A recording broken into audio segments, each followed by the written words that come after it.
الذي أنا أرجوه من الله عز وجل أن يحققه، وليعذرني إخوتي العلماء، أن ينشئ الله على يدي مذهبا إسلاميا فقهيا جديدا. Lah, katanya harus ikut ulama salaf, harus ikut manhaj salaf. Lah, Wahabi sendiri kok ingin mendirikan madhab baru, kok berijtihad sendiri, kok mengikuti pemahaman sendiri. Kalau mendirikan madhab baru berarti bukan mengikuti ulama salaf, tetapi mengikuti pemahaman sendiri.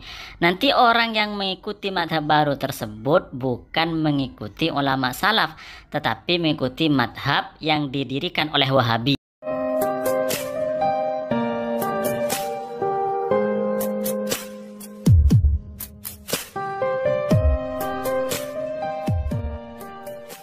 Assalamualaikum warahmatullahi wabarakatuh. Pernah geger atau pernah viral di jagat internet bahwa ada salah satu dai Wahabi yang ada di Saudi ingin mendirikan madhab fikih baru, ingin membuat madhab fikih baru.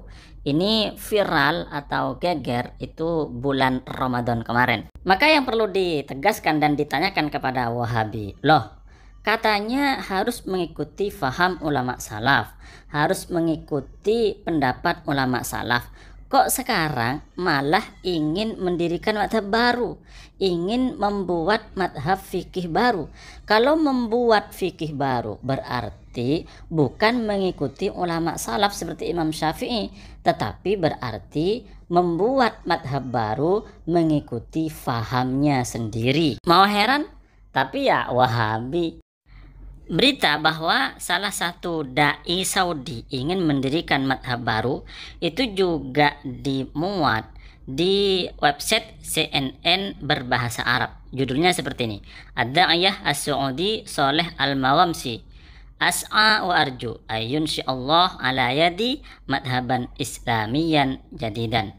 Artinya dai Saudi yang bernama Saleh Al-Mawamsi itu mengatakan, saya berusaha dan berharap Allah menumbuhkan madhab baru di tanganku. Komentar dai Saudi tersebut yang dimuat dalam Arabic CNN.com bunyinya seperti ini: Ar-raja alladhi arjuhu minallah azza wa jalla ayyuhaqqiqahu wal yu'dhirani ikhwati al-ulama ayyunshi'allahu ala yadi madhaban islamiyan fikhiyan jadidan. Artinya bahwa memang dai Saudi yang bernama Al-Mawamsi itu memang berharap dan ingin mendirikan madhab fikih baru selain madhab yang 4 yang biasa diikuti oleh umat Islam sedunia, yaitu madhab Hanafi, Maliki, Syafi'i, dan Hambali.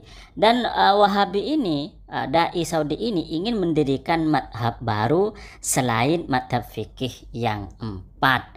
Dan dia ingin dimaklumi, ulama-ulama Islam itu ingin memaklumi kalau dia itu mendirikan madhab baru. Walaupun dia juga mengatakan sebenarnya walaupun dia mendirikan madhab baru bukan berarti madhab-madhab yang lain seperti Imam Maliki, Hanafi, Syafi'i dan lain sebagainya itu dibuang, tidak. Tetapi dia ingin memberikan kontribusi kepada Islam dengan mendirikan madhab fikih baru.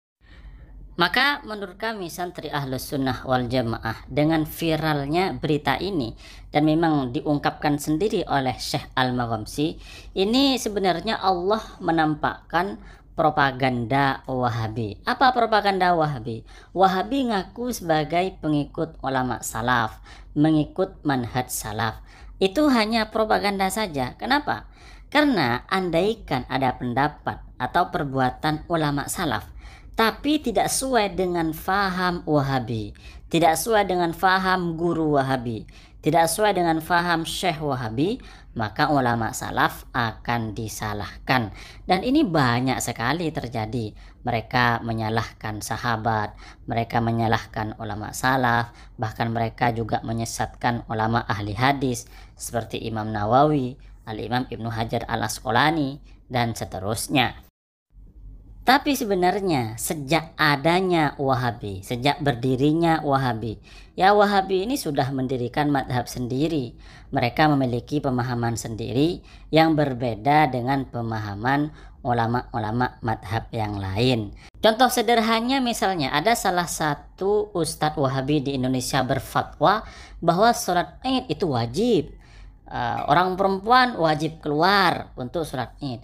Nah, ini adalah fatwa-fatwa yang berbeda dengan madhab sebelumnya, yaitu madhab Maliki, Syafi'i, Hanafi, dan Hambali. Ini madhab baru, madhab yang mewajibkan sholat Id. Kenapa? Karena ulama-ulama madhab itu nggak ada yang mewajibkan. Ulama-ulama madhab itu mengatakan bahwa sholat Id itu sunnah, bukan wajib.